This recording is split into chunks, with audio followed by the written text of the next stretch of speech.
Bismillahirrahmanirrahim. Assalamualaikum warahmatullahi wabarakatuh. Selamat siang dan selamat datang peserta Hopper Cardis Virtual 2021. Pada kesempatan ini kita akan memulai acara kita. Yang terhormat para guru besar, senior, dan teman sejawat yang saya hormati, yang terhormat para peserta webinar secara virtual yang saya banggakan. Pertama-tama marilah kita panjatkan puji syukur kehadirat Allah Subhanahu wa taala atas perkenannya sehingga kesempatan dan kesehatan yang diberikan kepada kita semua sehingga dapat ikut kegiatan ini secara virtual. Terima kasih kepada panitia atas kesempatan yang diberikan kepada saya sebagai moderator. Sebagaimana kita ketahui bahwa acara ini diselenggarakan Divisi Kardiologi Departemen Ilmu Penyakit Dalam Fakultas Kedokteran Universitas Indonesia dan Rumah Sakit Mumpusat Nasional Cipto Mangunkusumo bekerjasama dengan Ikatan Keseminatan Kardiovaskular Indonesia (IKI) dan didukung oleh pengembangan keprofesian berkelanjutan ilmu penyakit dalam Fakultas Kedokteran Universitas Hasanuddin, Rumah Sakit Mumpusat Nasional Cipto Mangunkusumo dan Perhimpunan Dokter Spesialis Penyakit Dalam PABDI. Webinar kali ini, Second Wave Coronary Heart Disease, Consistently Treating Vascular Disease, Do What Is Right, Not What Is Easy. Sesi ke-16 Hopper Cardis Virtual Meeting dengan tema Complex Case PCI. Acara ini disponsori oleh Medtronic. Pada sesi ini ada dua pembicara yang akan tampil.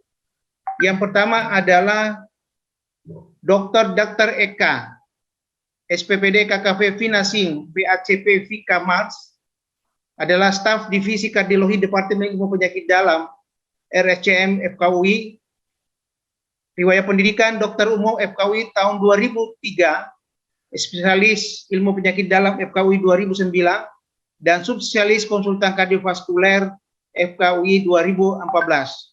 Dan berbagai macam brevet dan fellow yang didapatkannya. Dan sekarang beliau sebagai Kepala Instalasi Pelayanan Jantung Terpadu RSCM FKUI dan Sekjen PB PADDI. Pada kesempatan ini, materi yang akan dibawakan oleh beliau adalah High Bleeding Risk in PCI, Translating the Latest Clinical Data into Practice. Baik, untuk mempersingkat waktu, selama 20 menit saya persilakan Dr. Ika.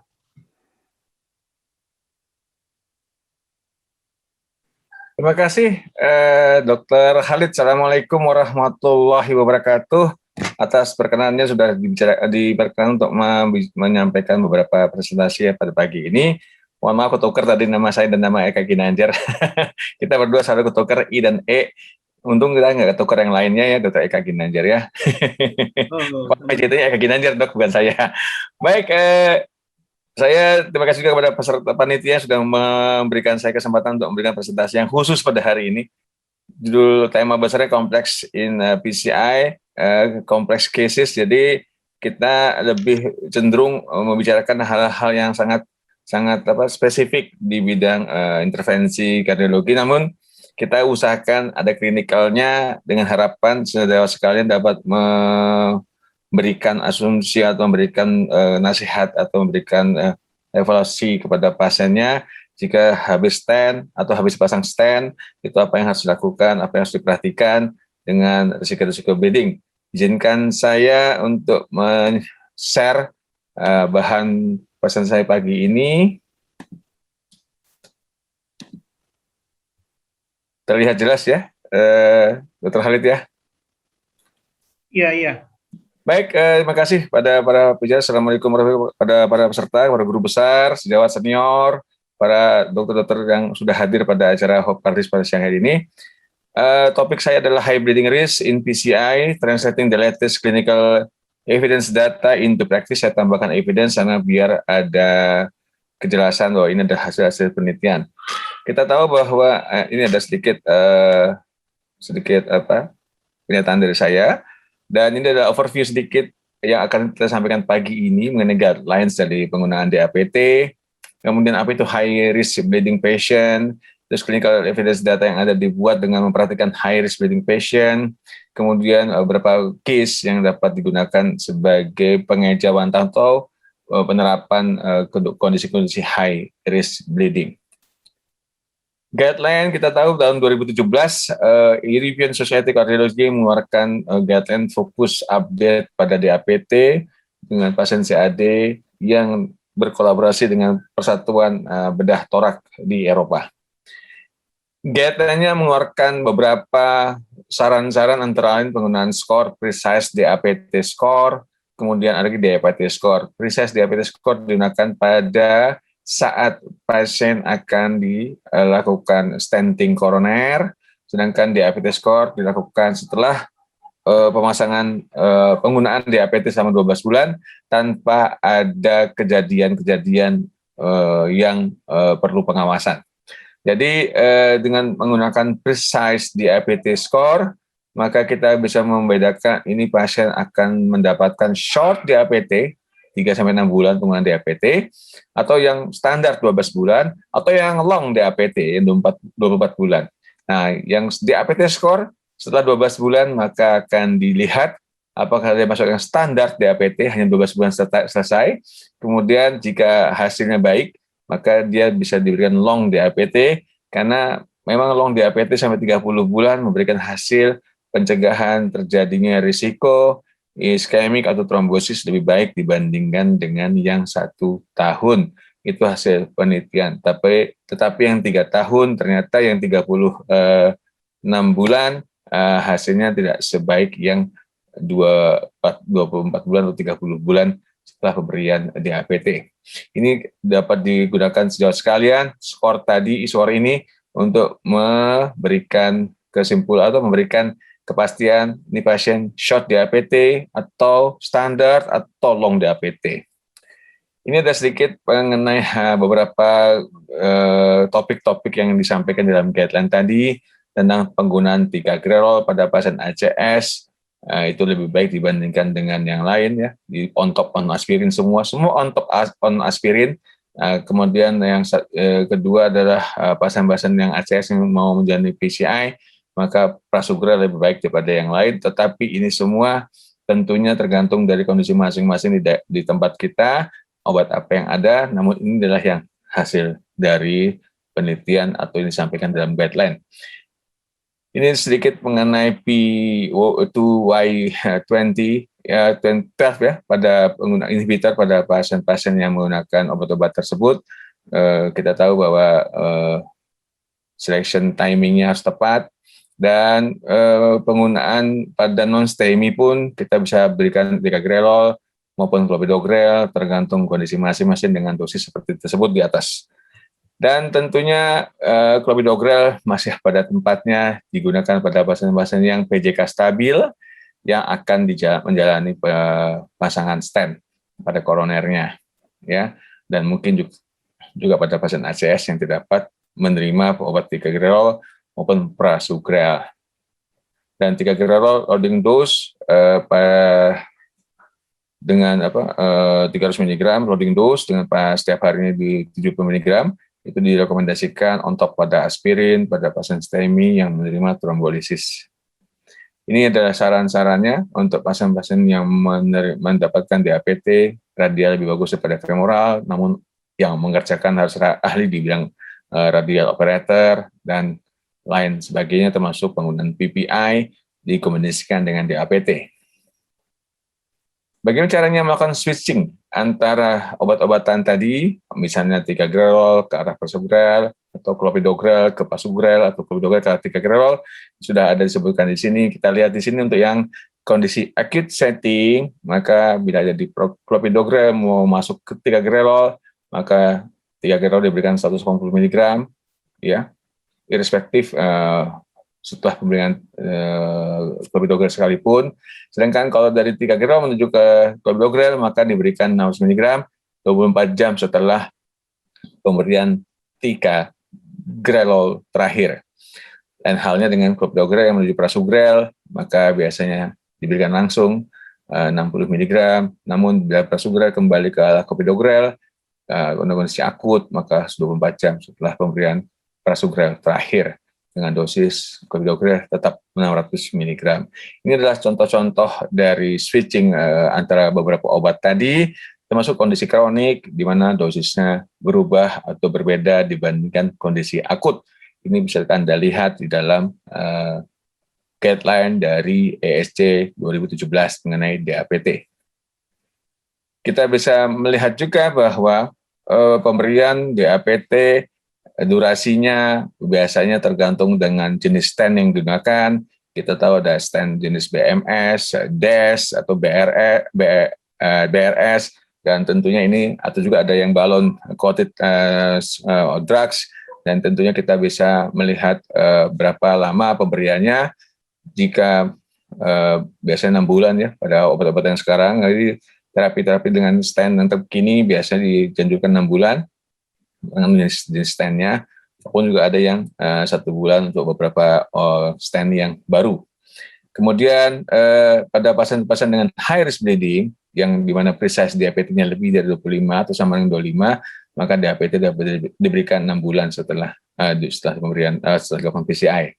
Ini yang penting bahwa kita lihat bagaimana timing penggunaan DAPT, lama penggunaannya. Nah, ini adalah sedikit algoritma yang dapat kita pakai untuk menerapkan kapan kita DAPT, kapan kita mulai masuk ke single anti-platelet. Jadi kita bisa melihat di sini sebelah kiri ada yang stable ACAD, yang di sebelah kanan ada acute coronary syndrome, di tengah-tengah penggunaan dari bioabsorbable scaffold. Jadi ini agak berbeda dengan yang lainnya karena waktunya kadang-kadang lebih cepat penggunaan DAPT-nya. Kita lihat semua hampir sama antara 12 bulan. Jadi kita lihat di sini kalau yang stable angina, stable coronary disease, bila tidak ada high risk bleeding, tentunya penggunaannya bisa sampai 12 bulan, tergantung dari kondisi masing-masing. Tapi biasanya 6 bulan cukup. Dengan untuk yang high risk bleeding, 3 bulan sudah diselesaikan. Ini yang BRS rata-rata lebih sampai 12 bulan DAPT-nya. Kalau yang acute coronary syndrome, begitu aja high risk bleeding, maka 6 bulan paling utama untuk penggunaan DAPT-nya. Ini adalah beberapa perbandingan antara guideline dari ACC dan ESC. Dinyatakan pada di Amerika atau di ACC, BMS biasanya 1 bulan penggunaan DAPT-nya, nanti bisa dilanjutkan sampai 30 bulan tergantung kondisi. Untuk yang DES biasanya dipakai sampai 6 bulan, sampai 2-3 bulan juga tergantung kondisi. Demikian seterusnya. Untuk yang dari European, maka drug coating balloon, DES, BMS biasanya digunakan sampai 6 bulan. Untuk yang bioabsorbable scaffold biasanya dianjurkan sampai 30 bulan. Ini sebenarnya sangat menantang karena penelitiannya masih sedikit sekali untuk yang bioabsorbable scaffold. Malah kadang-kadang ada yang bisa mengatakan mirip-mirip dengan BMS sebenarnya. Rata-rata sama untuk BMS ya, untuk yang high bleeding risk 1 bulan, sini 3 bulan, bukan 30 bulan. Untuk yang DES-nya ya, di sini kan 30 bulan, sini hanya 3 bulan, tapi tentunya 2B ya. Kemudian untuk yang European, datanya belum jelas ya, tapi kita lihat mereka mengandalkan untuk sampai 3 bulan saja. Ada yang 1 bulan, tapi tentunya 2B dan level evidence C. Demikian juga untuk acute coronary syndrome, maka Amerika maupun Eropa sama-sama dianggap 1 tahun untuk yang tidak ada risiko bleeding. Yang ada risiko bleeding dianggap 6 bulan adalah faktor yang lebih efektif untuk mencegah kejadian-kejadian iskemia atau trombosis dalam stent atau yang lainnya dibandingkan risiko bleeding. Apa itu sebenarnya high bleeding consideration? Kita melihat ada yang namanya BARC. BARC itu adalah Bleeding Academic Research Consortium, di mana mereka membuat definisi apa itu dengan BARC definition untuk melihat bleeding. Dibagi 2, ada minor bleeding events, ada major bleeding events, di mana kalau yang type 0 atau no bleeding, nggak ada bleeding sama sekali. Yang type 1 bleeding that is not actional dan does not cause the patient to seek treatment, jadi bleeding kecil-kecil yang tidak membuat pasien berbahaya atau langsung mencari pertolongan. Sedangkan yang type 2 yang overt sign hemorrhagic ya, kadang-kadang muncul tapi tidak terlalu berat, dan kadang-kadang butuh pemeriksaan diagnostik atau perawatan sebentar untuk melihat apakah bleeding ini bisa ditangani dengan cepat atau hanya dikasih obat-obat tertentu selesai. Sedangkan yang type 3 itu ada overt bleeding yang menyebabkan HB turun di antara 3 sampai dengan 5 gram per desiliter. Ada 3 masalah overt bleeding yang 3 sampai 5 gram per desiliter, ada overt bleeding sampai di bawah di atas 5 gram per desiliter HB-nya, ya, drop-nya, dan tentunya ada juga yang intracranial bleeding. Ini hasilnya dari autopsi ataupun lumbar puncture segala macam. Type 4 itu adalah habis bypass yang ada risiko bleeding.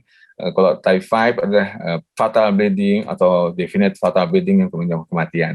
Ini adalah kondisi-kondisi major atau minor bleeding events yang berdasarkan bleeding academic research consortium, berbeda dengan DAPT tadi atau prescribed DAPT yang tentunya lebih mengutamakan pencegahan.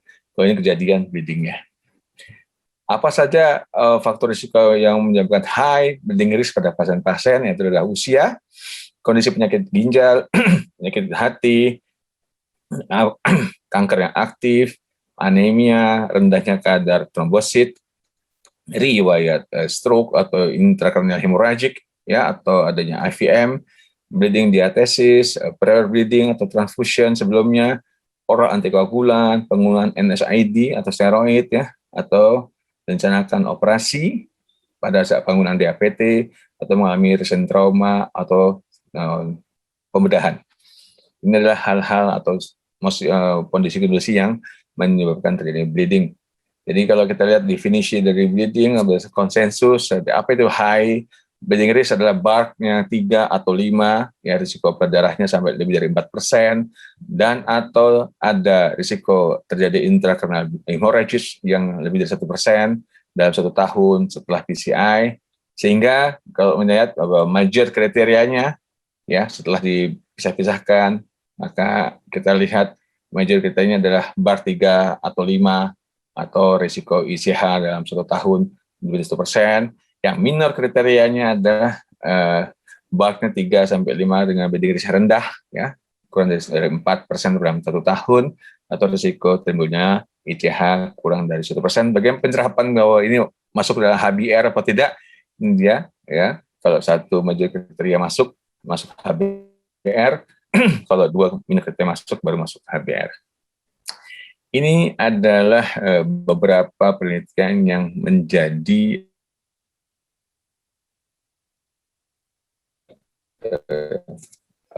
trial yang membuat kesimpulan BARC 1 sampai 5. Kita masuk dalam penelitian yang menggunakan Onyx. Onyx itu adalah sebuah stand yang diproduksi oleh sponsor kita hari ini, yang tentunya stand ini digunakan untuk pasien-pasien yang mendapatkan risiko high bleeding risk patient.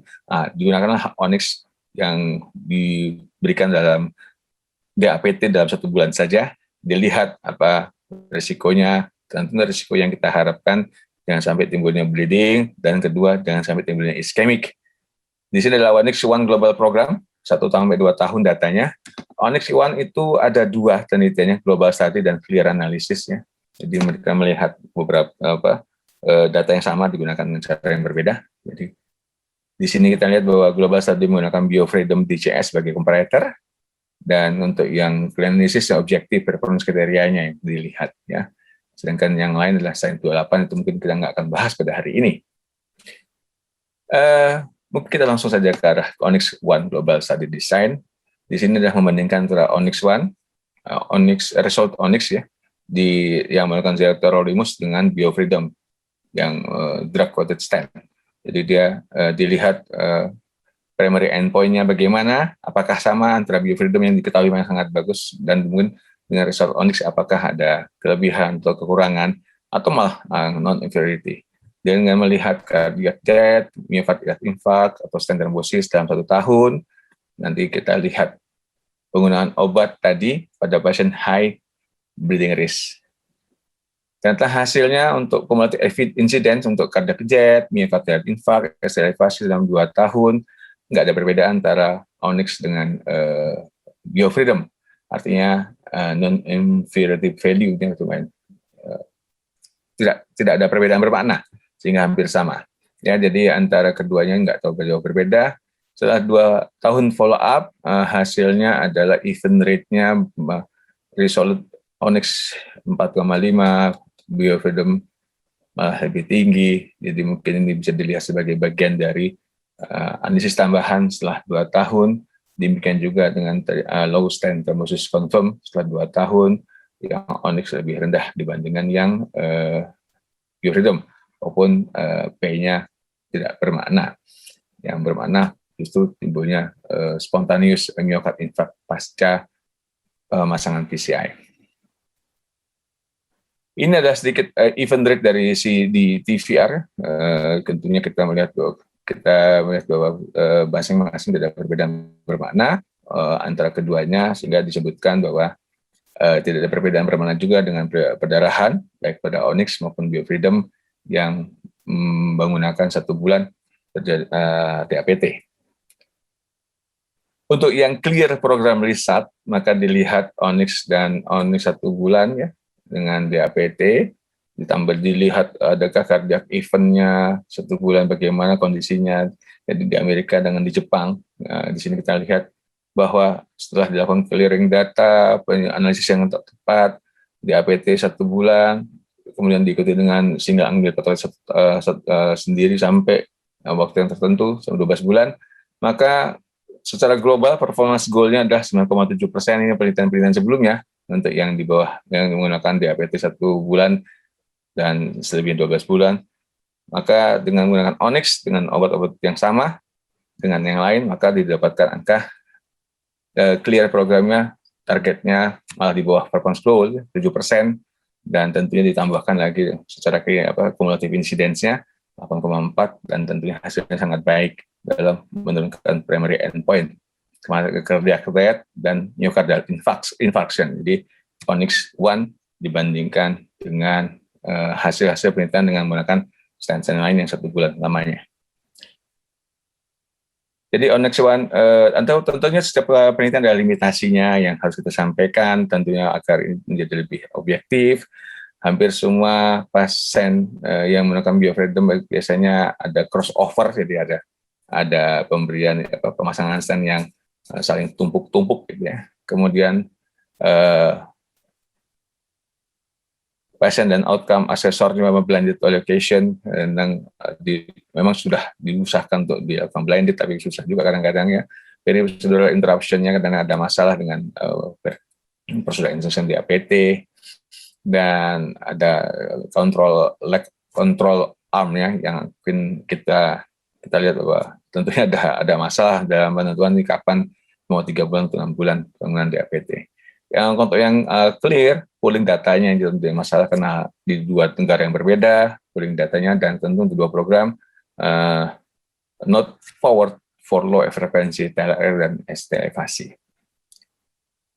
Hanya digunakan untuk non-inferiority.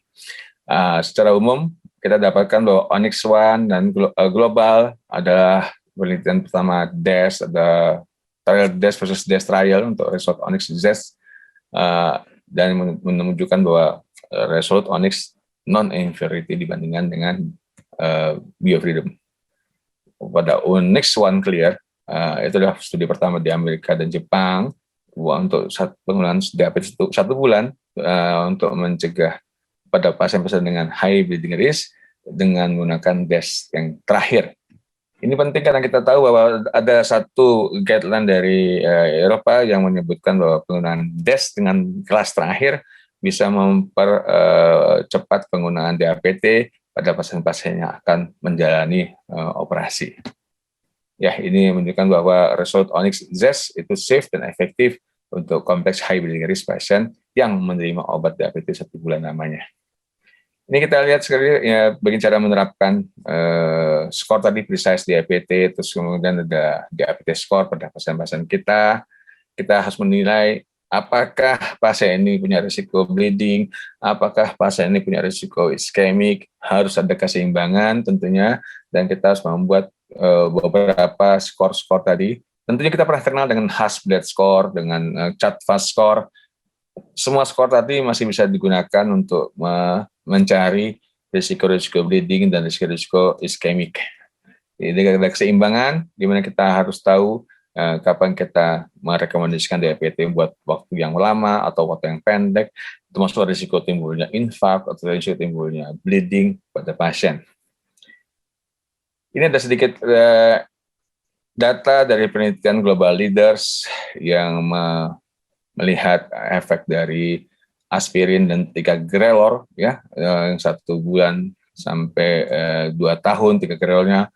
Kemudian ada yang ticagrelor dibandingkan dengan ACS yang non STEMI dan segala macam, semua ACS yang menggunakan ASA sampai 2 tahun, dengan ticagrelor cuma 1 tahun. Kemudian ada yang ticagrelornya clopidogrel setahun dan ASA-nya 2 tahun. Dilihat bagaimana efeknya pada 15.000 pasien.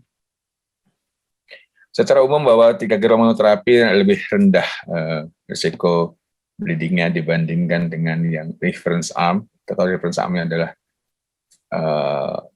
ASA 2 tahun, ya. Yang kalau ticagrelornya itu ada setahun saja ASA-nya, 1 bulan saja ASA-nya, selebihnya pakai ticagrelor. Bahwa efeknya tentang barks bleedingnya juga nggak terlalu banyak berbeda dengan yang reference arm. Jadi kita anggap bahwa di sini kita lihat penggunaan referensinya ternyata memang risiko-risiko timbulnya bleeding atau all cause of death nggak jauh beda, ya, dari keduanya. Jadi 1 atau 2 terapi ternyata risikonya nggak banyak beda untuk perdarahan dan penyebab kematian. Bagaimana kalau pasiennya menggunakan antikoagulan? Contohnya pada pasien dengan atrial fibrillasi, ya. Jadi dilihat pada pasien-pasien di Belgia dan Belanda, penelitian dari WOS, ya. What is the optimal antiplatelet and anticoagulant therapy in the patient with oral anticoagulant and coronary stenting, atau WOS, ya. Ini membandingkan antara warfarin, clopidogrel, warfarin, ASA dan clopidogrel triple group, ya. Di follow up selama 1 tahun. Dilihat endpoint-nya any bleeding episode selama 1 tahun, atau yang secondary endpoint-nya ada kematian, infak miokard, stroke, dan lain sebagainya. Ini dia.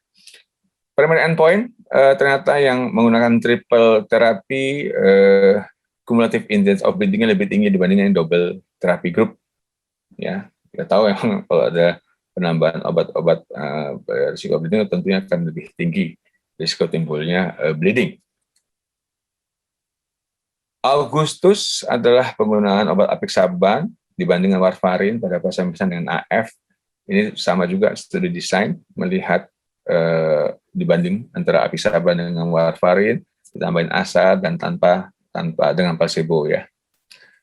Dilihat bahwa pasien dengan menggunakan vitamin K antagonis dengan aspirin lebih tinggi risiko kumulatif terjadi bleeding, ya. Demikian juga dengan kematian yang menggunakan warfarin dengan atau tanpa aspirin. Sedangkan yang apixaban dengan aspirin tentunya lebih tinggi kejadian bleedingnya dibandingkan dengan warfarin tanpa aspirin. Ternyata risiko eventnya lebih rendah, ya. Dan sedangkan di sini tentunya kematian dan hospitalisasi lebih rendah pada yang apixaban saja. Jadi memang kadang-kadang pada pasien-pasien dengan antikoagulan tentunya kita harus hati-hati terhadap terjadinya bleeding, dan tentunya kita harus hati-hati juga dengan terjadinya iskemik. Ini yang membuat kita lebih banyak berperan dalam penilaian dari waktu ke waktu untuk pasien-pasien yang mempunyai risiko infak dan risiko bleeding bersamaan. Kita masuk ke dalam beberapa kasus yang bisa kita pakai untuk menjadi latihan. Apakah ini pasien harus dilakukan short DAPT atau long DAPT atau memakai antikoagulan.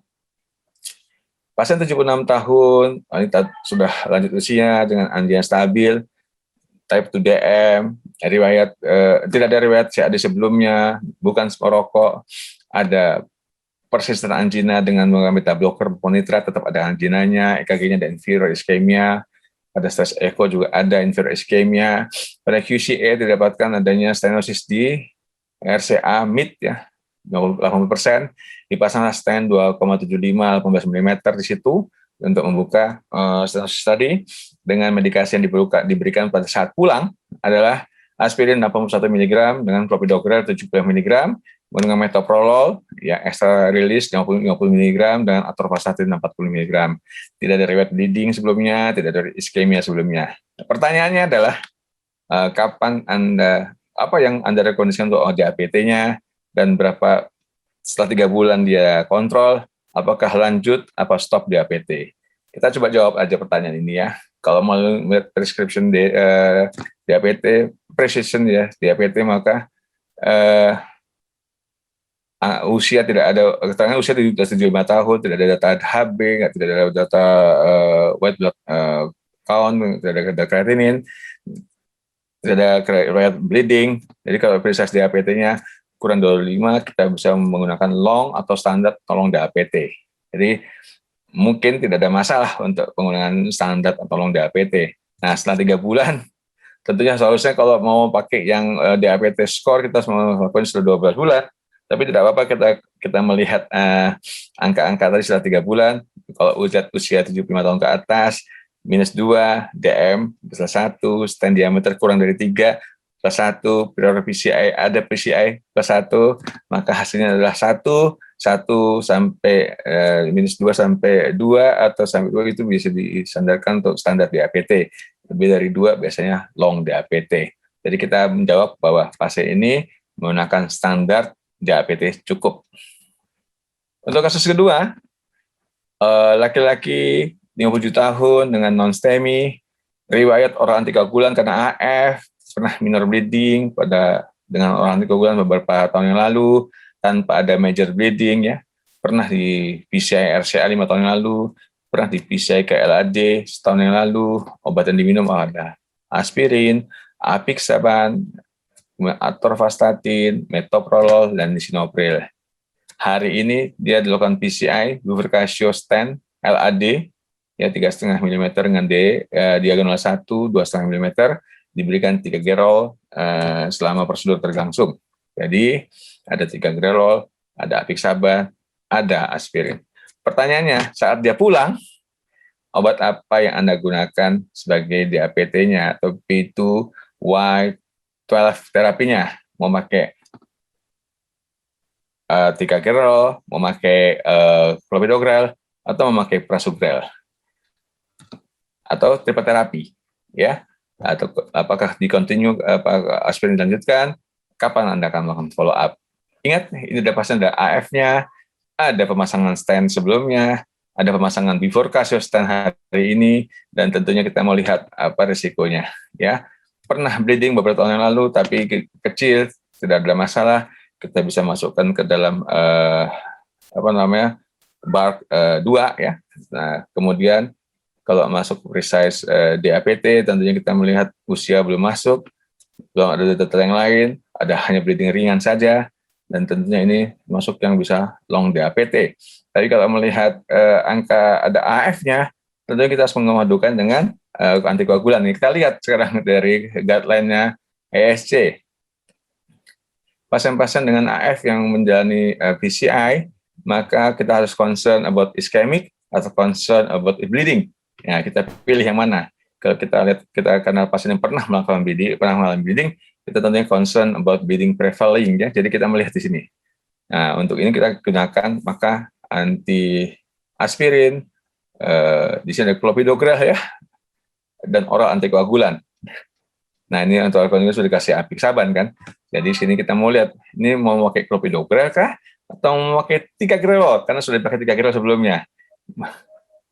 Kita tahu bahwa 3 gerol adalah obat yang hitungannya masih baru dan mungkin di saat dibuat ini sudah ada sebenarnya, sudah waktu dibikin sudah ada, yang sangat dianjurkan adalah memakai clopidogrel pada pasien. Kita lihat aja sehabis itu. Nah, ini dia. Ya, semua menggunakan clopidogrel. Aspirin, clopidogrel, antikoagulan. Jadi obatnya pada saat pulang maupun memakai 3 gerol, kita rubah menjadi clopidogrel dengan cara switching yang tadi. Ini mungkin yang bisa menjadi padan acuan buat kita, jadi kita bisa menjawab di sini. Ya, obat-obatannya kita bisa menggunakan ticagrelol. Kapan mau di follow up 1 bulan tentunya kita melihat apakah ini masih di high ischemic risk atau high bleeding patient, high risk bleeding patient. Jadi kita melihat semuanya, dan tentunya bila dia masuk ke high bleeding risk, maka DAPT-nya langsung diberikan tanpa menggunakan antikoagulan. Kita tahu di sini bahwa antikoagulan hanya diberikan selama 1 bulan saja bersamaan dengan DAPT-nya. Nah, berikutnya DAPT saja, ya, atau hanya menggunakan 1 oral 3 bulan dan 1 antiplatelet. Jadi Anda setelah 1 bulan sampai 12 bulan hanya menggunakan 1, bisa aspirin saja atau clopidogrel saja, ditambahkan dengan Ixaban. Melihat kondisi pasien sebelumnya, maka kita bisa meneruskan memakai aspirin tentunya. Baik, itu saja. Terima kasih banyak atas perhatian saudara sekalian. Waktu dan tempat kami kembalikan pada moderator. Billahi taufiq wal hidayah. Assalamualaikum warahmatullahi wabarakatuh. Silakan Dr. Khalid. Ya, terima kasih banyak atas presentasenya ya. Ini cukup sangat lengkap, dan tentu saja kita harapkan bisa kita menerima ini, melihat dengan berbagai macam penjelasan tadi. Jadi kalau kita lihat bahwa memang terkait dengan tindakan PCI, salah satu memang risiko yang kita takutkan ini perdarahan ini. Tadi sudah dijelaskan, dan kalau kita lihat bahwa ada kejadian yang terkait dengan perdarahan minor, ada juga yang mayor. Dan tadi sudah dijelaskan juga ada tipe 0 sampai dengan tipe 5 yang terjadi. Di samping itu pula bahwa pasien-pasien yang berisiko perdarahan ini memang perlu kita perhatikan. Kenapa? Misalnya umur yang 75 tahun ke atas, ada penyakit ginjal, ada gangguan liver, dan juga ada anemi dan stroke dan perdarahan dan penggunaan obat NSAID. Ini yang penting sekali diperhatikan pada waktu kita melakukan suatu tindakan pada pasien ini. Dan yang menarik tadi juga adanya Onyx One Global Program. Tadi sudah dijelaskan terkait dengan masalah ini. Mungkin nanti lebih jelas nanti pada waktu kita akan diskusi. Baik, untuk pembicara kedua, ya ini tadi dia punya CV tertukar, mudah-mudahan orangnya tidak tertukar. Ini yang sekarang ini Dr. Eka Kinanjar. Jadi kalau Dr. Eka Kinanjar ini adalah staf divisi kardiologi Departemen Ilmu Penyakit Dalam, dan saya kira beliau menyelesaikan pendidikan dokter umum di FKUI 2003, spesialis penyakit dalam di FKUI 2009, dan spesialis konsultan kardiovaskuler di FKUI 2014. Dan beberapa pendidikan lain, baik dari S2 dari FKM dan juga dari S3 kedokteran, dan beberapa fellow yang didapatkan beliau. Dan sekarang beliau, riwayat pekerjaan sekarang adalah Kepala Instalasi Pelayanan Jantung Terpadu di RCM FKUI dan Sekjen PB Pabdi. Baik, saya persilakan untuk Dr. Eka Kinanjar dalam waktu 20 menit.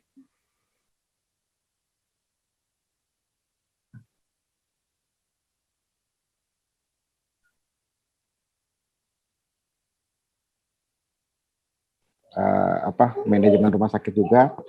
Baik, teman sejauh sekalian, tadi Dr. Ika, guru saya, panutan saya sudah menyampaikan tentang bagaimana PCI pada berbagai kondisi, termasuk tadi pembahasannya juga tentang kondisi-kondisi yang perlu dipertimbangkan terkait juga dengan risiko bleeding, risiko instant stenosis, dan lain sebagainya. Nah, saya akan lebih fokus kepada bagaimana kita melakukan PCI pada pasien diabetes dan juga small vessel disease. Karena memang sebenarnya pada pasien-pasien diabetes ini karakteristik dari vesselnya adalah small vessel disease. Teman sejauh sekalian, para senior, para guru besar yang saya hormati, jadi saya akan menyampaikan materi ini dengan sedikit nanti ada case sharing, dan mudah-mudahan bisa diterima, bisa dipahami dengan baik. Baik, saya akan outline dari presentasi saya ada cuma tiga bahasan. Yang pertama adalah bagaimana kita memilih antara PCI atau CABG pada pasien-pasien diabetes. Nanti kita akan bahas guidelines-nya. Lalu kemudian kita akan bahas tentang bagaimana peran Zotarolimuz Elotengsten ya DES yang menggunakan obat Zotarolimuz pada pasien diabetes. Ada beberapa penelitian di sini, ada Resolute Clinical Problem, ada Onyx One Sub-Analysis Study, lalu nanti akan saya bahas ada case sharing. Dan kemudian sedikit membahas suatu studi DISCO-9 study yang membahas Zotarolimuz Elotengsten pada small vessel disease. Jadi teman sejauh sekalian, ini merupakan pilihan yang sering dipertanyakan, sering kita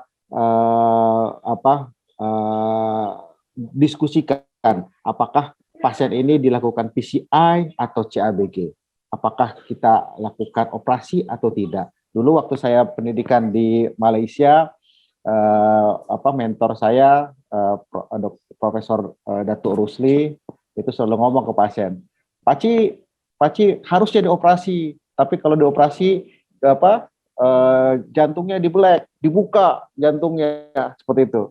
Lalu nanti digergaji jantungnya. Jadi akhirnya pasiennya mau lakukan PCI.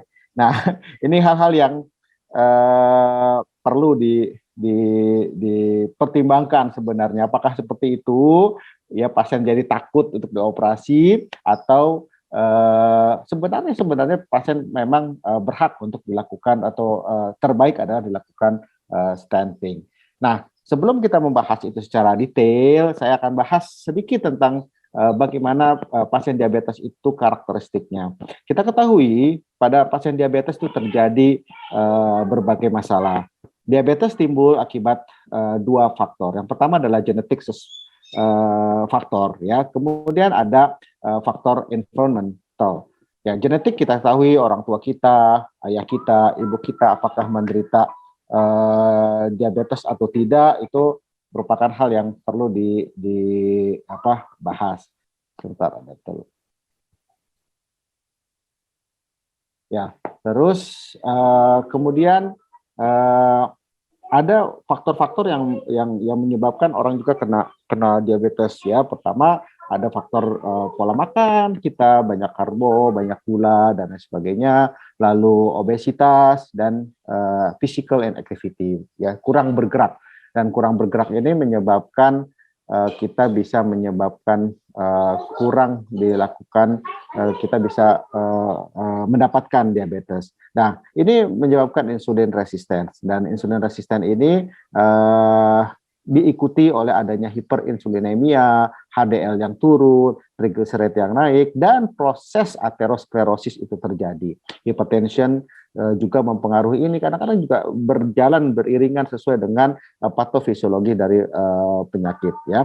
Nah, kemudian terjadi diabetes mellitus, dan setelah terjadi diabetes mellitus maka terjadi ongoing hiperglisemia.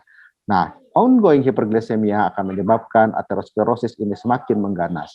Hiperglisemia, hipertension, ya, juga semakin parah, dan pada akhirnya dia akan menjadi itu, dan bisa menjadi hal-hal yang terus berkembang, dan kemudian terjadi komplikasi makrovaskuler, makroangiopati dan mikroangiopati. Dan komplikasi makroangiopati dan mikroangiopati kita ketahui ada retinopati, ada nefropati, ada neuropati, dan kemudian bisa menyebabkan juga penyakit jantung, dan pembuluh darah yang kecil ini rusak, dan juga pembuluh darah yang besar juga rusak, termasuk juga pembuluh darah koroner, dan pada akhirnya sering menyebabkan kejadian-kejadian di akhir suatu disability, yaitu blindness, kebutaan, gagal jantung, chronic heart disease, coronary heart disease, lalu amputation, ya, pasien diamputasi. Itu sering terjadi pada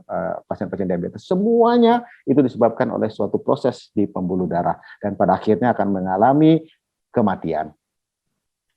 Nah, teman sejauh sekalian, apa sebenarnya yang terjadi sih? Nah, semua terjadi di pembuluh darah. Kita lihat faktor-faktor inflamasi, ya, ROS, ya, edema, ICAM, VCAM, endothelial dysfunction, oxidative stress, platelet activation, semua terjadi secara kronik dan progresif. di dalam pembuluh darah dengan pasien-pasien diabetes. Oleh sebab itu, maka kerusakan pembuluh darah terjadi. Nah, pada pasien diabetes terjadi metabolic abnormalities. Metabolic abnormalities ini disebabkan adanya hiperinsulinemia dan insulin resistance. Ya, dan kemudian terjadi hiperglisemia, dan kemudian terjadi lipoprotein yang small dense ya, dan low density itu semakin menumpuk, dan kemudian juga terjadi formasi dari AGE ya, advanced glycations and product formations. Ini hal yang disinyalir, bukan disinyalir, telah dibuktikan merusak endotel, merusak pembuluh darah, dan ditambah dengan adanya oxidative stress dan peningkatan susceptibility dari lipoprotein kepada oksidasi, sehingga kemudian terjadi suatu hal yang kita ketahui bersama, aterosklerosis. Belum lagi secara langsung terjadi endothelial dysfunction, dan kemudian terjadi hematological abnormalities. Pembuluh darahnya juga sudah rusak, aterosklerosis, pembuluh darahnya mengecil, aterosklerosis di seluruh pembuluh darah ya secara sistemik, dan juga terjadi masalah di hematologicalnya. Platelet functionnya menjadi abnormal, coagulation sistemnya menjadi abnormal, ya terutama dalam hal ini meningkatnya fibrinogen plasma, dan juga kerusakan pada sistem fibrinolitik ya, karena diakibatkan oleh meningkatnya plasminogen aktivator inhibitor 1. Nah, ditambah lagi ya, kejadiannya adalah terjadi impairment ability to form collaterals ya. Kita ketahui pembuluh darah besar di pembuluh darah kita ya, termasuk di jantung, pembuluh darah jantung ada 3, ada LAD, LCX, RCA, dan kemudian ada kolateral kalau terjadi penyumbatan. Dan ketika terjadi penyumbatan ini, maka terjadi hal yang tidak bagus ya. Padahal kolateral itu bisa membantu ketika terjadi penyumbatan, terjadi stenosis pada pembuluh darah besar, maka akan terjadi masalah di kemudian hari. Bentar, sana ya mainnya. Ini kalau webinar dari rumah begini nih, ada gangguan macam-macam. Baik. Kita lanjut. Lalu belum lagi ada prevalensi dari, biasanya diabetes itu disertai, biasanya ya, belum tentu, obesitas, lalu hipertensi, dan juga dislipidemia. Jadi semua itu menjadi harmoni yang tidak baik dan menjadi penyebab terjadinya kerusakan pembuluh darah, termasuk pembuluh darah koroner, sehingga kita bisa bayangkan apa yang terjadi pada pembuluh darah koronernya. Apa yang terjadi, biasanya pembuluh darahnya rusak, diffuse, aterosklerosis terjadi di semua tempat, dan kemudian mengalami kerusakan yang multivessel dan lain sebagainya. Dan ini merupakan hal yang perlu menjadi perhatian bagi kita, karena kardiovaskular risiko dan komplikasi menjadi berat, karena ada risiko tadi untuk stroke, ada risiko untuk blindness, ada kerusakan mata, ada kerusakan di jantung, ginjal ya, dan juga resiko untuk amputasi. Jadi di American Diabetes Association ada, dan SC 2019 ini ada very high risk dan moderate risk, cardiovascular risk kategoris. Kita lihat ya, yang very high risk ya, pasien diabetes itu sudah established cardiovascular disease, lalu ada target organ damage, lalu ada faktor resiko yang lain 3 atau lebih, dan onset diabetesnya lebih dari 20 tahun. Ya, ini or semua, jadi salah satu ya. Nah, kalau yang high risk itu diabetes dengan durasi lebih dari 10 atau dan moderate risk pada usia yang lebih rendah. Nah, teman sejauh sekalian, para senior, para guru besar yang saya hormati, jadi rekomendasi dari ESC 2019 pada pasien diabetes yang mengalami akut atau chronic coronary syndrome adalah, ya ini kita bisa baca, kan Dokter Ika sudah membahas secara lugas tentang bagaimana pasien diabetes tipe 2 dan prediabetes ini menjadi hal yang perlu dilihat prognosisnya. lalu glycemic status juga perlu diperhatikan, dan kontrol dari intensif glikemiknya juga harus dilihat karena kerusakan kardiovaskular itu menjadi prominent pada pasien-pasien dengan diabetes. Dan ini pilihan-pilihan obat baru dan intensif secondary prevention ini betul-betul harus diprogramkan. Ya, bagaimana kita mencegah terjadi kejadian-kejadian lebih lanjut, hipertensinya dikontrol, diabetesnya dikontrol, dislipidemia dikontrol, dan lain sebagainya. Pemberian antiplatelet obat, dan pada high risk pasien bahkan dikombinasikan antikoagulan baru dengan antiplatelet.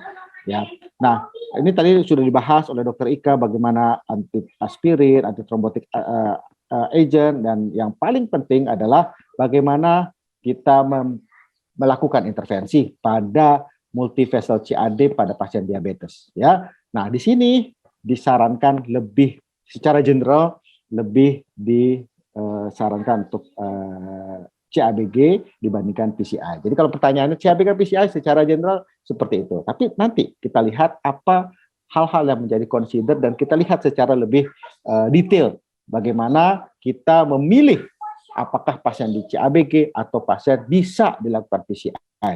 Nah, pada diabetes diabetic patient ya, ini kita lihat secara anatomik ya, biasanya pasien-pasien dengan diabetes ini prognosisnya dan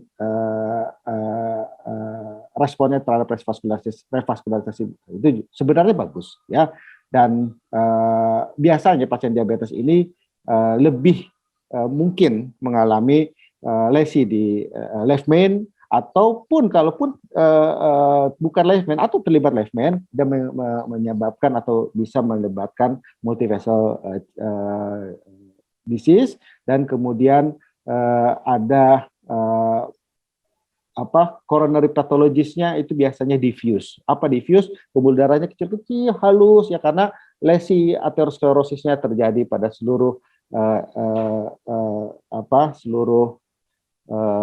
pembuluh darah endotel. Dan biasanya diabetes mempunyai komorbid yang lain, dan ini sulit untuk kita putuskan, terutama pada CKD. Kita ketahui CKD, pasien-pasien CKD kalau kita lakukan PCI atau PCI dengan menggunakan kontras, ini kejadian kontras induced nephropathy-nya juga tinggi. Jadi ini ada hal yang menyebabkan CABG lebih favors memang untuk dilakukan pada pasien-pasien diabetes. Nah, ini Derek et al. Tahun 2020 melakukan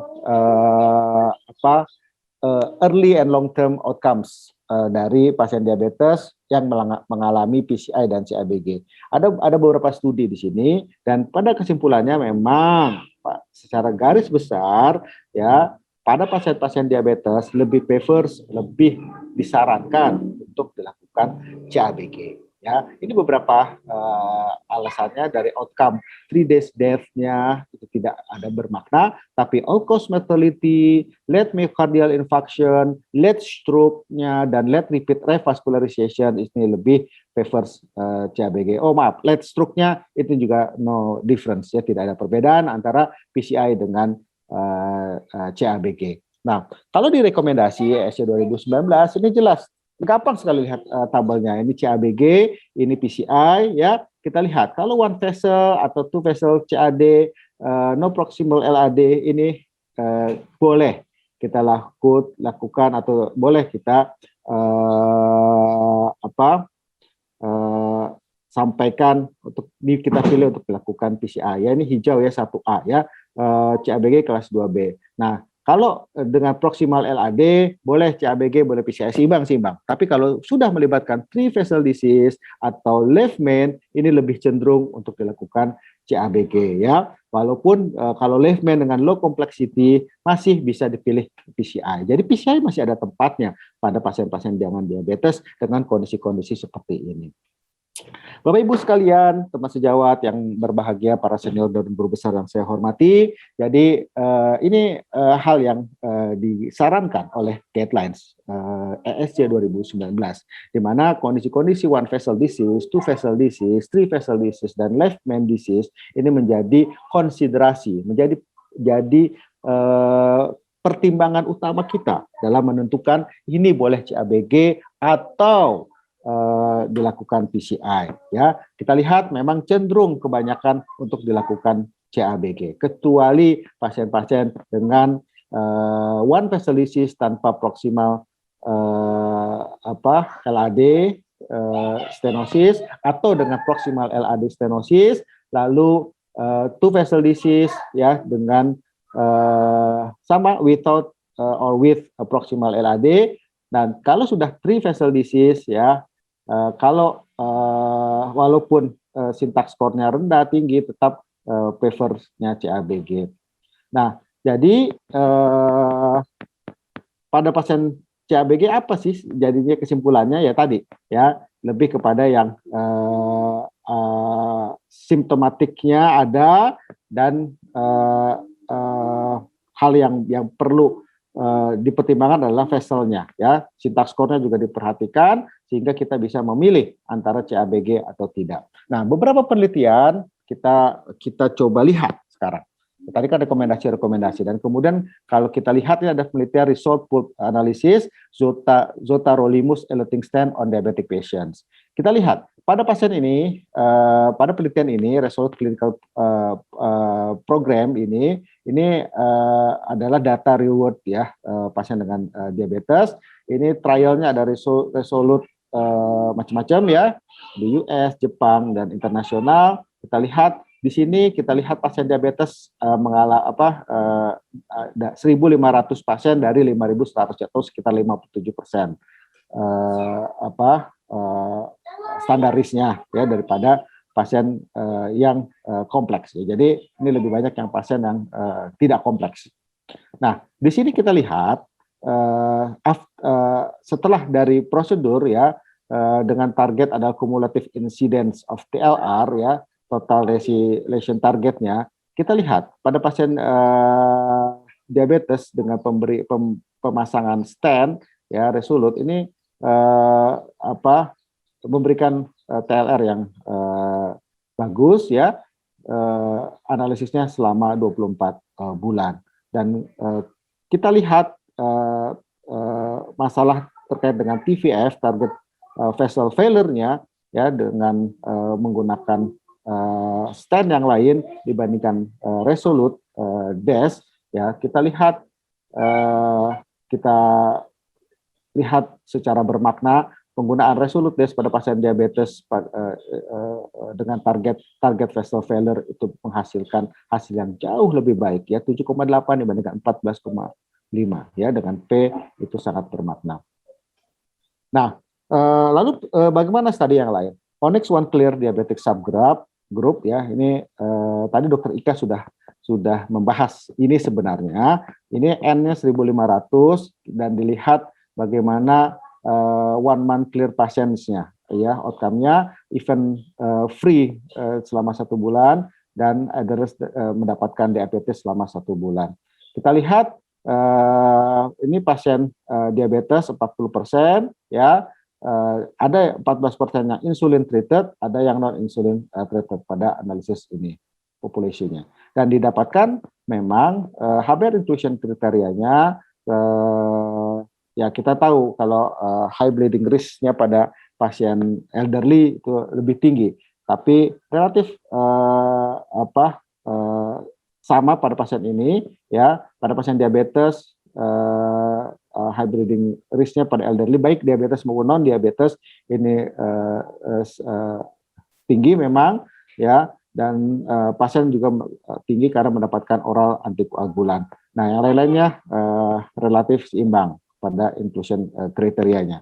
Dan kita lihat ya, karakteristik kita bandingkan pasien diabetes dengan diabetes, memang highly pasien diabetes mempunyai higher comorbidities dan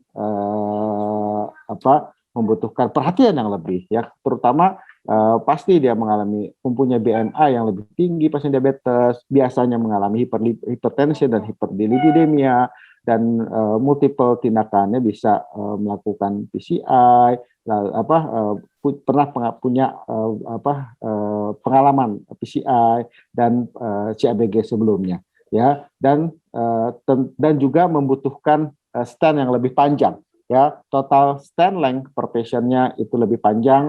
Dan ini mohon maaf 5 menit lagi. Oke, makasih. Nah, dan antitrombotik terapi transitionnya relatif sama. Jadi dari hasil yang seperti ini, diabetes dan non-diabetes ini indeksnya sama. Nah, ini Resolute Onyx Desk SAFE-nya juga baik stand trombosis, TLF, baik yang diabetes dan non-diabetes, kita menggunakan Onyx, ya, sponsor kita ini, maka hasilnya relatif sama karena tidak bermakna secara statistik. Ada sedikit case sharing, ini salah satu contoh yang single, triple basal disease, ya, tetapi kita memilih untuk melakukan PCI, ya, waktu itu pertimbangannya karena pasien relatif muda dan bisa kita kerjakan untuk PCI-nya. Kita lihat vesselnya. Ini LCX, ya, ada lesi di medial distal.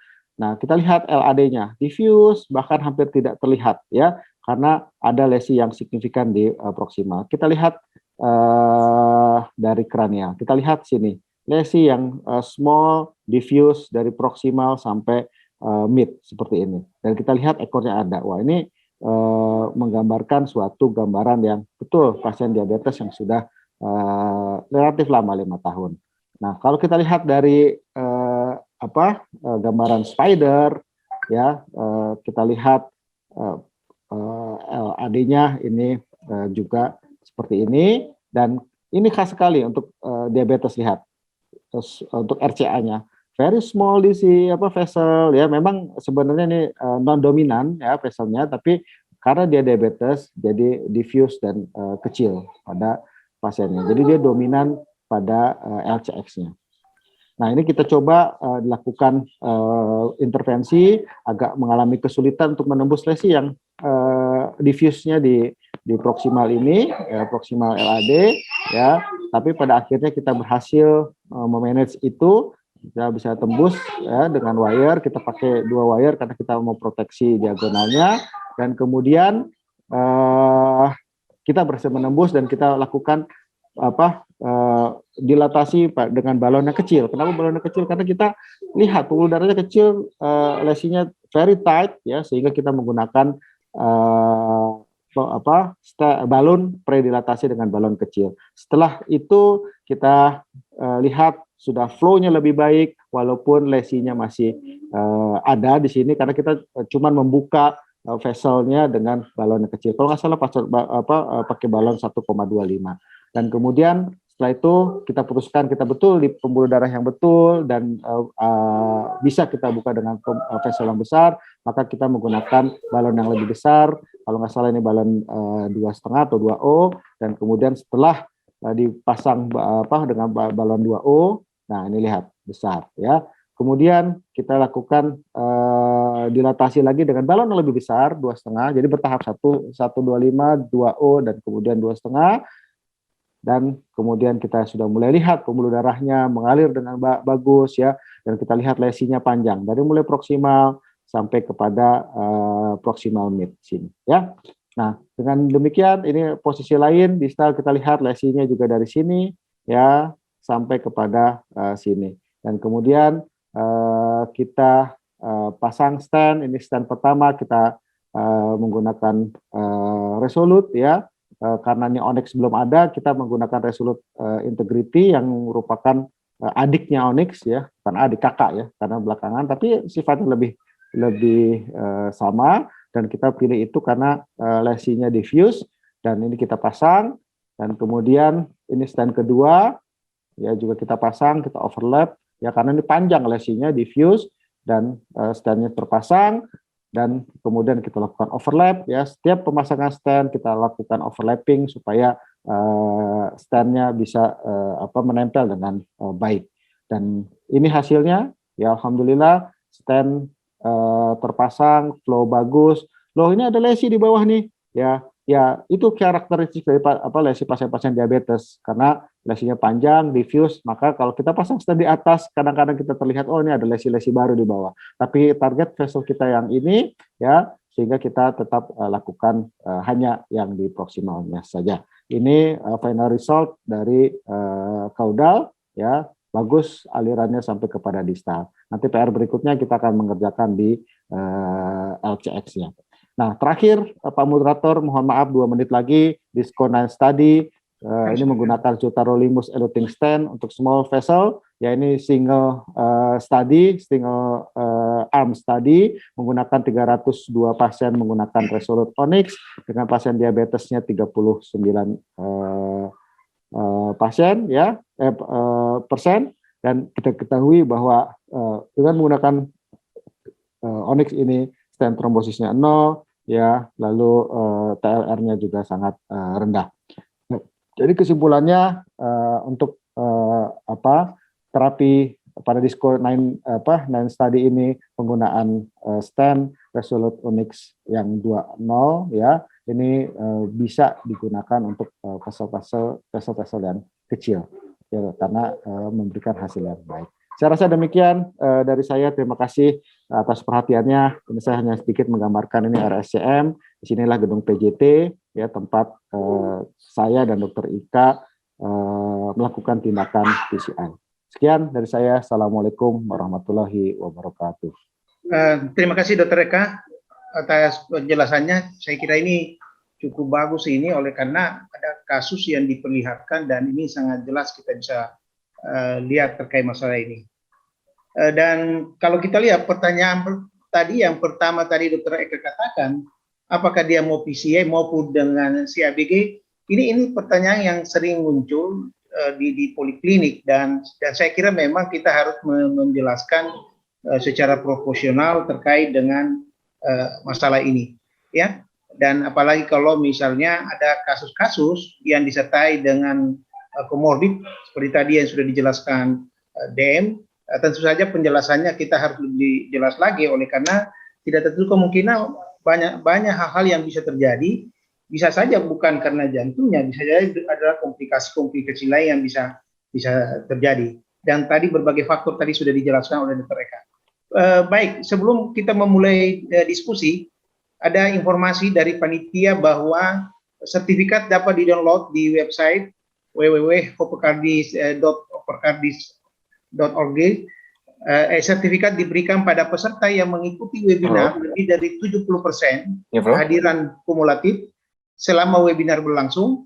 Kemudian peserta yang mengalami gangguan koneksi dapat mereconnect atau refresh spek webinarnya dan akan tetap terhitung kumulatif bila menggunakan email registrasi yang sama. Materi berupa rekaman sesi webinar ini akan diunggah di website daripada Hopecardis. Dan kami mengharapkan juga bahwa form feedback peserta diharapkan dapat berpartisipasi dalam mengisi form feedback yang ada di akhir sesi webinar. Dan masukan sejawat akan meningkatkan kualitas webinar Hopecardis pada tahun 2021. Baik, untuk mempersingkat waktu, saya ada pertanyaan untuk Dr. Eka. Ini dari Dr. Muhammad Sungkar. Untuk Dr. Eka, pada saat PCI tampak pada slow flow fenomena, apa yang harus kita perhatikan pada kondisi seperti di atas? Saya silakan. Ini kalau Dr. Sungkar yang nanya, kayaknya nguji nih. Saya lempar ke dokternya. Saya lempar ke dokter Ika nanti nih jawabannya. Baik, Dokter Sungkar, kalau slow flow phenomenon itu kita harus lihat dulu, pastikan lesi yang kita deploy itu apakah memang betul-betul lesi yang kita deploy itu betul-betul sudah betul-betul well deploy gitu ya, stand yang kita pasang sudah baik dan lain sebagainya. Nah, terus kemudian apakah ada diseksi dan lain sebagainya, dan kemudian apakah ada thrombus dan lain sebagainya. Ketika kita yakin tidak ada hal-hal tersebut ya kita bisa challenge dengan pemberian nitrogen ya NPG ya intravaskuler untuk memastikan vessel-vessel kecilnya juga terbuka dan kita lihat flow-nya seperti apa. Nah, ketika memang masih juga slow flow phenomenon, kita lihat apakah memang ada hal-hal yang memang membahayakan saat itu. Ketika kita lihat ternyata tidak hanya TIMI 3 saja, mungkin memang ada kelainan endotel pada pasien. Karena pada pasien-pasien diabetes juga sering terjadi kelainan endotel. Maka kemungkinan bisa kita berikan high dose statin dan kemudian kita evaluasi pembuluh darahnya selama mungkin 2 bulan atau 3 bulan setelah ini.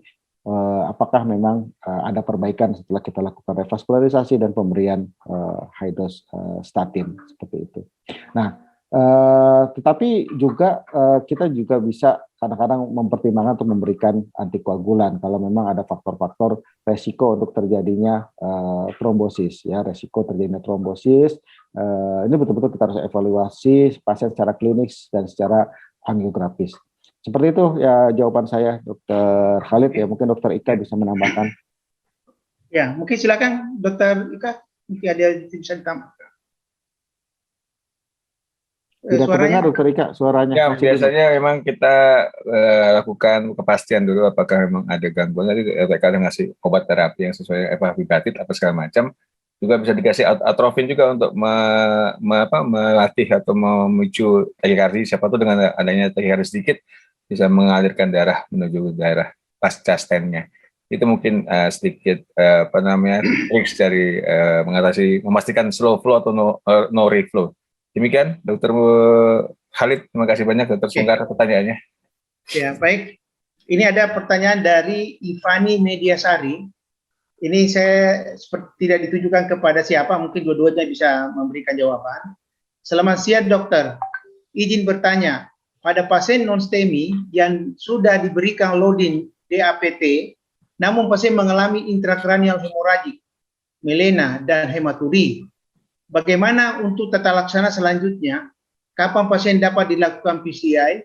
Dan apa tata laksana pada pasien non-STEMI yang mengalami bleeding? Terima kasih.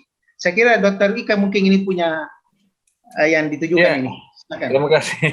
Terima kasih Dr. Fani. Pertanyaan sangat susah jawabnya nih Dr. Eka. Nanti bisa menilai menambahkan sedikit lagi.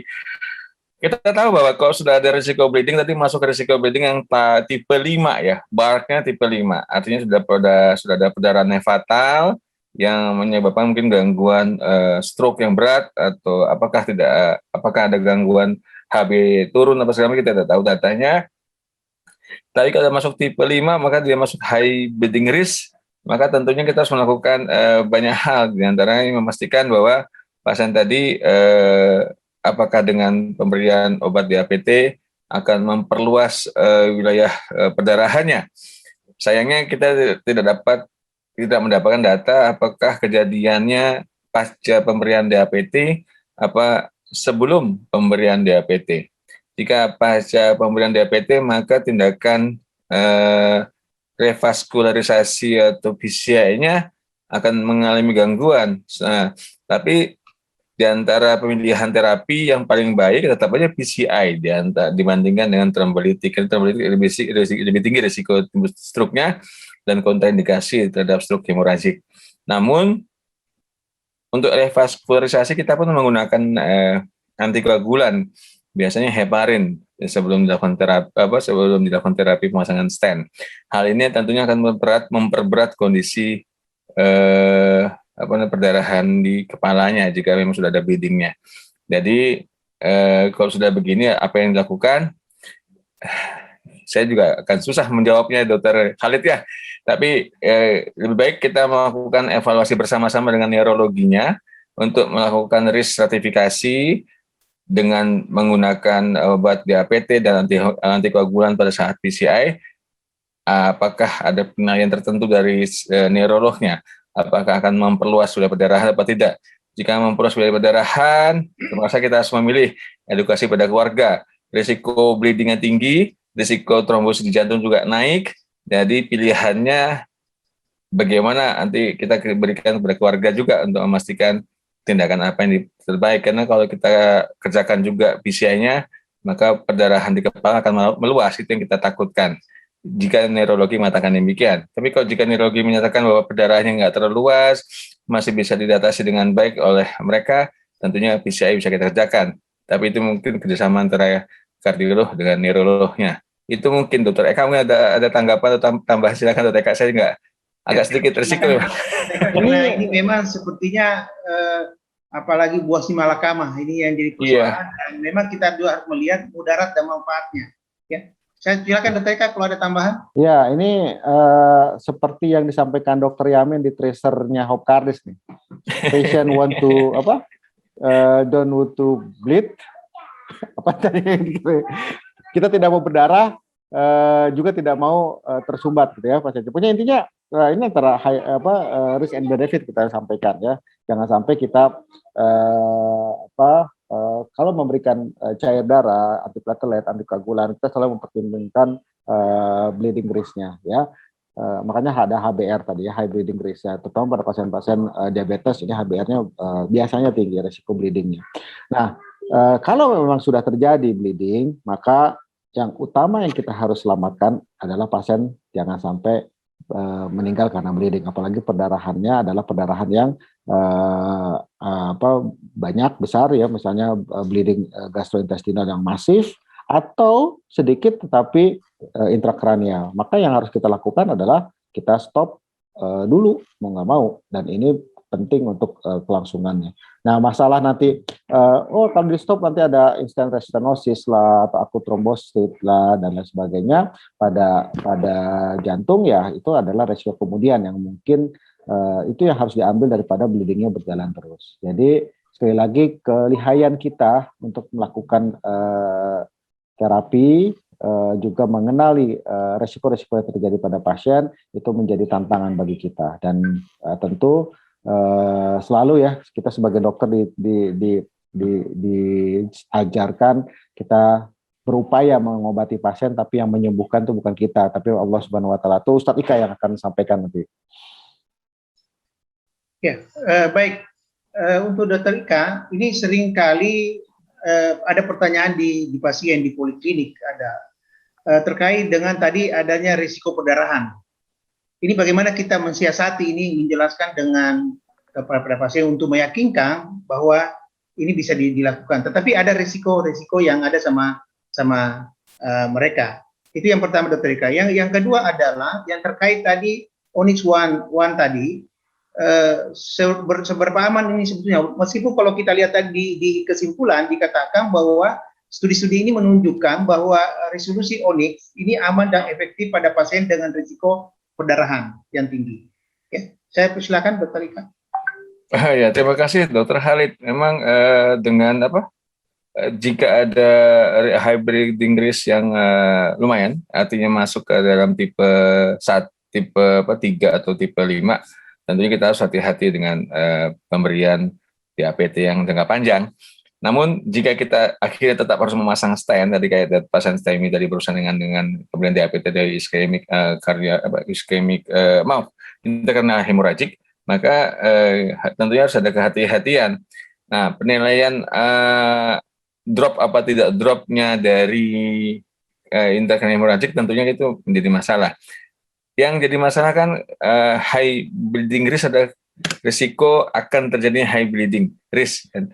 Belum terjadi. Jadi kalau memang dia masuk ke dalam tipe 5 kan disebutkan intrakranial atau intrakranial hemorragik, risikonya timbul 4% dalam setahun. Maka itu dipakailah obat dengan stent dengan pemberian 1 bulan DAPT, selebihnya single antiplatelet. Nah, tentunya ini lebih mudah kita cerna ya. Termasuk pasien-pasien sudah pernah mengalami perdarahan atau drop masuk tipe 3, tapi saat ini dia tidak berdarah, ada risiko tadi, maka kita harus memakai obat setelah pasang PCI kita berikan DAPT dalam waktu 1 bulan, selebihnya setelah 1 bulan diberikan hanya single antiplatelet. Nah, ini mungkin untuk menurunkan risiko bleeding tadi tanpa jangan sampai terjadi ischemic thrombosis atau instant stenosis, atau ada tadi namun data trivial disease ataupun stenting thrombosis cuma nggak disebutkan, data-datanya di hasil tadi ya. Namun kita bisa melihat angka kematian yang berkurang, nggak ada perbedaan, risiko bleedingnya juga berkurang. Namun dengan Onyx One tadi kita bisa melihat bahwa dengan menggunakan stent Resolute Onyx memang risiko terjadinya bleeding maupun myocard infarct. Kalau myocard infarct kan berarti ada trombosis di arteri koroner ya.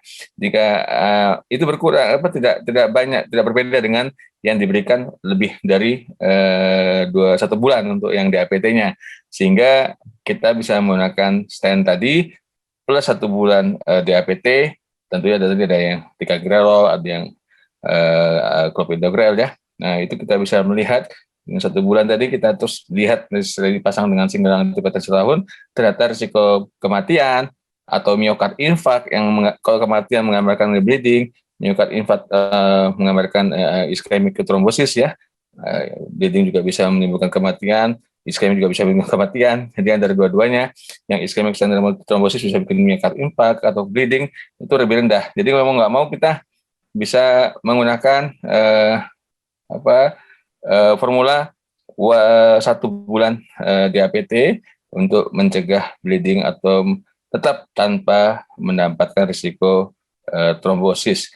Ini penting untuk pemilihan stennya, juga pemilihan terhadap obat-obat antiplatelet terapinya. Mungkin itu Dr. Khalid dari saya. Oke. Baik, untuk Dr. Eka, sering juga di poliklinik itu ada sedikit dilematis. Biasanya pasien ini sudah dianjurkan sudah indikasi untuk CABG operasi, tapi dia tidak mau. Ini bagaimana kondisi seperti begini kita hadapi di lapangan? Itu yang pertama. Yang kedua, ada kasus-kasus setelah dilakukan PCI, dia punya plak itu panjang, dan ada DM-nya juga. Ini bagaimana kita mensiasati ini? Apakah kita melihat secara keseluruhan atau bagaimana ini? Oke, saya silakan Dr. Eka. Terima kasih dok. Dalam etik kedokteran ya, pasien punya yang namanya otonomi. Jadi ketika pasien menolak, ya tetap kita tidak bisa memaksakan dok. Kita hanya bisa memberikan saran bahwa yang terbaik untuk pasien adalah dilakukan CABG. Tetapi ketika CABG tidak mau dilakukan, apapun alasannya, ya, tapi pasien berhak atas dirinya. Jadi kita tidak boleh memaksakan. Kita harus melakukan penjelasan ya. Ya tadi yang saya jelaskan di waktu saya presentasi ya, ada guru saya menjelaskan seperti itu. Pak, CABG itu diapain? CABG itu dipotong dadanya segala macam dan lain sebagainya. Itu pasien jadi takut CABG gitu. Mungkin yang didengar pasien seperti itu. Makanya kita harus menjelaskan kepada pasien secara proper, secara jujur ya, tentang apa tindakannya dan apa resikonya, apa manfaat yang akan didapatkan pasien. Karena pasien mempunyai otonomi, pasien mempunyai hak atas dirinya. Jadi tidak boleh kita paksakan dan tidak boleh kita menutup-nutupi dalam melakukan penjelasan, melakukan informed consent. Betul-betul kita jelaskan. Resikonya adalah 4%, adalah 4 dari 100 orang akan mengalami kematian misalnya dan lain sebagainya. Jadi kita harus jelaskan. Ketika pasien menolak ya sudah menolak. Nah, mungkin kita harus memberikan alternatif. Pak, boleh tidak ada CABG, kita bisa lakukan stenting. Nah, tapi stenting resikonya begini. Kalau pasien setuju kita lakukan stenting, ya udah kita lakukan stenting. Dengan catatan, kita pun harus menilai kemampuan diri kita, apakah mampu kita lakukan stenting itu. Ya jangan langsung, oke, kita coba aja stenting gitu. Tapi kalau kita tidak mampu, ya mungkin kita harus rujuk, atau ya sama sekali kita bilang, saya nyerah Pak, kita lakukan konservatif. Ya saya beberapa pasien pada akhirnya konservatif dan pada akhirnya pun ya dia bisa hidup dengan chest pain-nya, dia bisa hidup dengan sesaknya dan sebagainya, tapi ya itu pilihan hidupnya dia. Ya kita harus jalani seperti itu.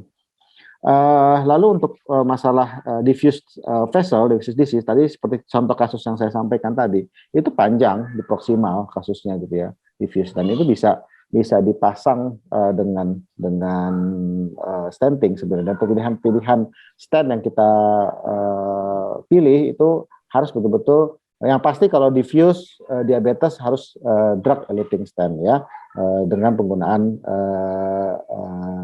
penggunaan stent yang dilapisi obat ya, bukan stent yang bare metal stent. Dan sekarang relatif semua stent sudah DES ya. Bare metal stent itu sudah jarang, sangat jarang, bahkan hampir tidak pernah dipakai lagi karena banyak komplikasi dan endpoint resultnya juga yang tidak terlalu baik. Jadi kita menggunakan DES, itu pertama. Yang kedua, betul-betul kita edukasi pasien dengan double antiplateletnya, kontrol risk factor-nya dan sebagainya. Karena kita tidak hanya memasang stent itu saja pada pasien, tetapi juga kita mengobati pasien secara holistik. Ya, ini kan Hopkardis holistic approach in cardiovascular disease ya. Jadi kita melihat pasien secara holistik.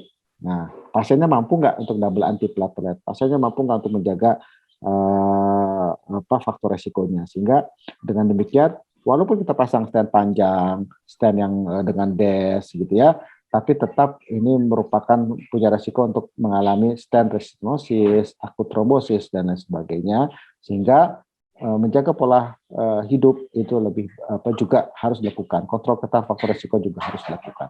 Kita tidak hanya memasang stent, tapi juga mengedukasi pasien. Begitu Dr. Khalid. Oke, terima kasih banyak. Ya, ini oleh karena waktu ini karena kalau tidak dibatasi waktu ini bisa sampai malam ini diskusinya. Ini sangat menarik. Soalnya jawaban-jawaban itu sangat menarik dan mudah dimengerti. Baik, sebelum saya tutup, mungkin ada beberapa hal penegasan yang saya perlu sampaikan. Bahwa yang pertama bahwa terkait dengan risiko perdarahan pada pasien-pasien yang ada risiko perdarahan, misalnya tadi pada umur tua, ada ginjal, ada liver, ya, ada pemberian obat NSAID apa dan seterusnya, ini memang kita harus hati-hati dan memang perlu ada penjelasan yang bagus kepada pasien karena faktor risiko ini tetap akan ada kalau kita tidak perhatikan. Dan tadi juga Dr. Ika sudah menjelaskan terkait dengan onyx uang, ini juga penting sekali perlu kita ketahui terkait dengan masalah ini. Untuk Dr. Eka, yang pertama bahwa memang penjelasan kepada pasien apakah dia diberikan, apakah untuk PCA dan CABG, ini memang perlu diperjelaskan. Dan tadi kalau saya lihat ada tabel mengenai rekomendasi, ini penting sekali pegangan kita di dalam pemberian penjelasan daripada pasien. Kemudian yang paling penting lagi, pemilihan stent ini memang harus tepat, ya. Oleh karena apalagi dengan kasus-kasus yang ada komorbid, misalnya DM, ini penting sekali kita lakukan. Saya kira ini sudah selesai kita. Mungkin sebagai penutup, ya, jadi kita telah sampai ke acara pada akhir acara kita hari ini, dan mudah-mudahan ini semoga bermanfaat. Dan saya sebagai moderator mengucapkan terima kasih kepada pembicara kita hari ini. Yang pertama adalah Dr. Ika Prasetya Wijaya, spesialis penyakit dalam konsultan kardiovaskuler Vinasing VACP Vika. Dan yang kedua adalah Dr. Ika Kinajar, spesialis penyakit dalam konsultan kardiovaskuler Vinasing VACP Vika Mars. Terima kasih atas update ilmunya yang telah diberikan. Dan juga terima kasih kepada Mitra Farmasi Medtronic Indonesia, dan juga kepada semua peserta webinar yang sudah menyimak dan setia mengikuti sesi dan secara umum sejak sesi awal. Semoga ilmunya yang didapat bermanfaat dan dapat diaplikasikan sejauh kalian. Jadwal webinar berikutnya yaitu pada hari Sabtu tanggal 31 Juli 2021 jam 9 sampai jam 10.30 waktu Indonesia bagian Barat dengan topik yaitu kardio cerebrovascular link dengan moderator Dr. Didi Kurniadi, SPPD KKV Vinasing Vika, How to Prevent Recurrent Episode Stroke via Brain Vascular Event, pembicara Profesor Dr. Salim Haris, SPS, spesialis saraf konsultan Vika, Occurrence and Subsequent Cardiovascular Event in Stroke Patient, pembicara Dr. Marulam Pangabeang, SPPD KKV SPJP. Sertifikat dapat diakses melalui website Hopkardis, dan jangan lupa untuk follow akun Instagram, Facebook, dan Twitter Hopkardis. akan ada update terbaru tentang webinar dan step by step registrasi dan cara mengunduh sertifikat webinar kami. Sekian dari kami. Mohon maaf bila ada hal yang kurang berkenan. Sampai jumpa di sesi Hoperkardis minggu depan. Tetap jaga kesehatan, masker, jaga jarak, cuci tangan. Selamat siang. Wabillahi taufiq wal hidayah. Wassalamualaikum warahmatullahi wabarakatuh. Waalaikumsalam warahmatullahi wabarakatuh.